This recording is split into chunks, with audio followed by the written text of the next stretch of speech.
আসসালামু আলাইকুম। আশা করি সবাই ভালো আছেন। গত কয়েকদিনের টানা বৃষ্টিতে আমাদের এলাকার চিত্র একেবারেই বদলে গেছে। আজকে অনেক দিন পর বের হয়েছি মাঠে। দেখি আমন ধান লাগানোর কাজ কত দূর। আরেকটা জিনিস দেখাবো আপনাদের, যে ঘাসের জমি থেকে আমরা গরুর জন্য ঘাস সংগ্রহ করি, সেই জমিটা একটু নিচু হওয়ার কারণে বৃষ্টির পানিতে ভরে গিয়ে সব ঘাস নষ্ট হয়ে গেছে। অনেকক্ষণ লক্ষ্য করার পর বুঝতে পারলাম পানির সাথে অনেক মাছও ঢুকেছে এই জমিতে। জমিতে আমন ধান লাগানোর জন্য জমি রেডি করা হচ্ছে। বর্ষার সময়টাতেই সাধারণত এই ধান রোপণ করা হয়। কয়েকদিন ধরে ভালো বৃষ্টি হওয়ার কারণে জমিতে পর্যাপ্ত পানি আছে, তাই কাজটাও সুন্দরভাবে করা যাচ্ছে। গ্রামের মানুষ এই বর্ষাকালে বৃষ্টির পানি থেকে অ্যাডভান্টেজ নিচ্ছে। এতে করে জমিতে সেচের টাকা পুরোপুরি সেভ হচ্ছে। ধান লাগানোর কাজটা দেখতে যতটা সহজ মনে হয়, বাস্তবে কিন্তু অনেক কষ্টের। ঘন্টার পর ঘন্টা কাদার মধ্যে দাঁড়িয়ে কাজ করতে হয়। যারা এই কাজ করেন তাদের কারণে আমাদের ঘরে নতুন ধান আসে। তারপরও আমাদের দেশের কৃষক কোনো এক পাশে অবহেলিত থেকেই যায়। ধান বা চাল বাজারজাত করার সময় তারা কখনোই উপযুক্ত ন্যায্য মূল্য পায় না, অথচ দ্বিগুণ দামে সার বা কীটনাশক কিনতে হয়।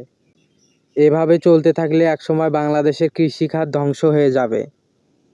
আজকের ওয়েদারটি কত সুন্দর, দেখতেই অনেক ভালো লাগছে। অনেক বেশি রোদ থাকলেও প্রচণ্ড বাতাসের কারণে রোদ গায়েই লাগছে না। জমিতে কাজ করার সময় এমন বাতাস থাকলে ভালোই হয়।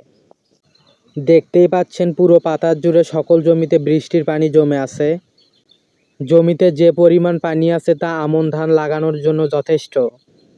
সামনে যে ঘরটি দেখা যাচ্ছে, এটি মূলত আমাদের এই পাশের জমিগুলোতে পানি দেওয়ার জন্য মোটর পাম্প। আমন ধানের এই সিজনে জমিতে সেচের জন্য পাম্প খুব কমই ব্যবহার করা হয়, কারণ বৃষ্টি আর বন্যার পানিতেই বেশিরভাগ সময় জমিতে পানি থাকে। এই মোটর পাম্প এখন আপাতত বন্ধ রয়েছে।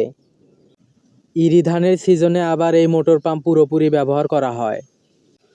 ইরি ধান কেটে নেওয়ার পর প্রায় 2 থেকে আড়াই মাস এই জমিগুলো পুরো ফাঁকাই পড়েছিল। এই জমিগুলো ফাঁকা পড়ে থাকার কারণে এই জমিগুলোতে প্রচুর পরিমাণ সবুজ কাঁচা ঘাস জন্মায়।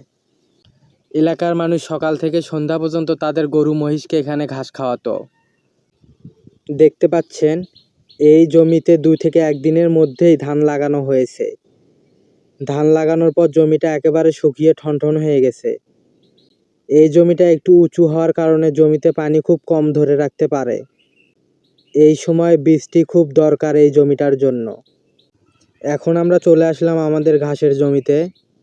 এই জমিতে আমরা গরুর জন্য ঘাস লাগিয়ে দিয়েছিলাম। ডিসেম্বর মাসে আমন ধান কেটে এই জমিতে পাকচং ঘাসের কাটিং লাগানো হয়েছিল। প্রায় 7 থেকে 8 মাস আমরা এই জমি থেকে ঘাস পেয়েছি, কিন্তু এই জমিটি একটু নিচু হওয়ার কারণে টানা বৃষ্টির কারণে পুরো জমিটাই পানির নিচে তলিয়ে গেছে। দেখেন, ঘাসের গোড়ালিগুলো পানিতে পুরো পচে নষ্ট হয়ে গেছে। অনেক আগে এই জমিটা অনেক উঁচু ছিল, কিন্তু জমিতে ঠিকমতো পানি থাকতো না। পাশের জমিতে সব পানি চলে যেত, যার কারণে এই জমি থেকে মাটি উঠিয়ে নেওয়া হয়েছিল। এখন আমরা এই জমিতে চাষ দিয়ে এখানেও আমন ধান লাগিয়ে দিব।